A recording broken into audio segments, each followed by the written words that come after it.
misalnya kan ada fenomena di Jakarta yang anak-anak muda itu, ya, apa namanya itu, ya, SCBD, nah, Citayam Fashion Week katanya, itu istilah apa isi istilah itu? Isi dari istilah itu adalah anak-anak muda laki-laki dan perempuan yang berhari-hari bahkan mereka tinggal di situ, tidur di emperan hanya untuk bisa nyebrang jalan sambil joget-joget. Coba bayangkan, hanya supaya dia bisa nyebrang jalan. Padahal rurung limbemben deh. Coba renungkan gitu. Anak-anak dari mana-mana datang sana, anak-anak yang mungkin tidak sepenuhnya salah mereka. Sang dengan toanan itu didik ya. Karena orang tuanya tidak peduli kepada mereka. Karena orang tuanya tidak mendidik mereka, tidak mengingatkan mereka. Mana yang pantas untuk dibanggakan dan mana yang tidak pantas untuk menjadi kebanggaan. Dibiarkan saja. Pergi, kita baca wawancaranya. Ditanya sudah berapa hari? 3 hari. Tidur di mana? Di emperan. Kenapa sini? Ya mau ikut. Dia pakai baju, terus dia lenggok-lenggok, dipoto sama temannya, masukkan medsos, jadi kebanggaan. Inna lillahi wa inna. Terbayang 10 tahun yang lalu kayak begitu? Ini tugas kita. Ini tugas kita. Kan semua apa yang kita saksikan hari ini di TV adalah hasil dari proses panjang. Bagaimana dia dibesarkan di tengah keluarganya.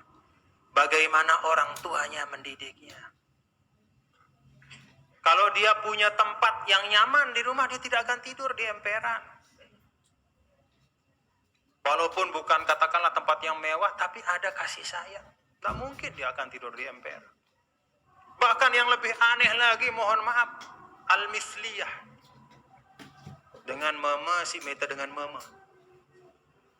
Ada di situ dan banyak. Bahkan ada yang saya tonton, diwawancarai. Dan itu kemana-mana videonya saya dapat terima juga. Dek tepuik-puik ngucap innalillah. Dengan mama, lagu ngadu ke Lambi marah dengan Nina, terus seketahuan mau ngapain di sini? Mau cari suami katanya. Mama, ya mama. Coba, mau cari suami katanya. Innalillahi wa inna. Itu yang kata Rasul, antalidal amatu rabbaha. Nilai sudah terbolak-balik. Atau bahasa al-maghfurlah, hatta yarau hasanam ma laisa bil hasani. Anggapna bagus, padahal sesuatu sinonya nyeda. Bukannya kalau ada orang-orang seperti itu kan istilahnya diobati, diingatkan. Bukan lalu kemudian diberikan ruang untuk kemudian semau-maunya. Innalillah. Itu kejadian. Nah karena itu ananda semua yang saya cintai, ada seorang alim besar ya. Seorang alim besar yang baru saja wafat.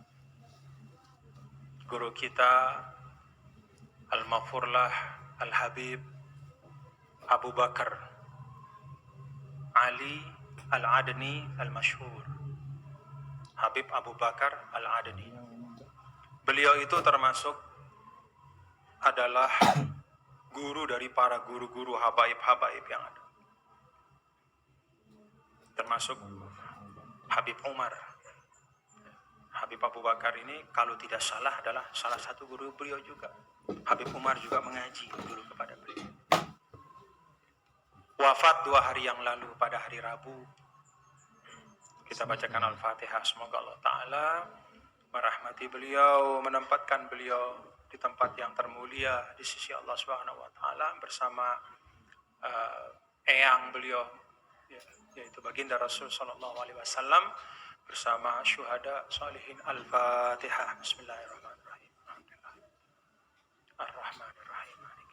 Iyyaka na'budu wa iyyaka nasta'in. Ihdinas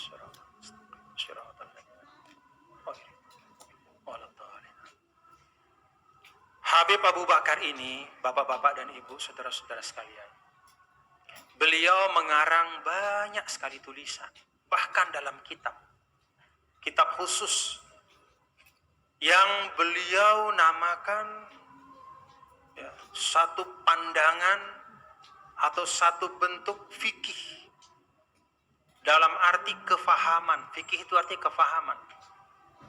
Beliau bahasakan atau namakan sebagai fiqhut tahawulat, yaitu bagaimana fikih atau memahami perubahan-perubahan besar yang terjadi di dunia ini, baik yang waqa'a au sayaqa'u, yang sudah terjadi itu dimulai dari masa Nabi kita, Nabi besar Muhammad sallallahu alaihi wasallam, kemudian terus meninggal baginda Rasul, wafat, kemudian yang menimpa keturunan beliau Sayyidina Husain, Sayyidina Hasan, kemudian terjadi pada masa Umayyah, Abbasiyah, terus sampai kemudian hancurnya kekhalifahan di Baghdad oleh Mongol, dan terus sampai hari ini. Itu waqa'ah, hal-hal yang sudah terjadi.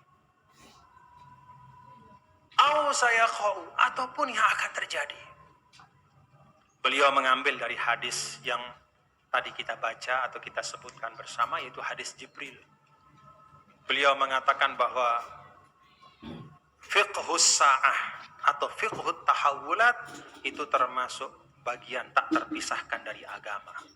Jadi kalau kita lihat dalam hadis ini, bukan hanya 3 yang disebutkan oleh Rasul, tapi ada 4. Iman, Islam, ihsan, dan asyratus sa'ah.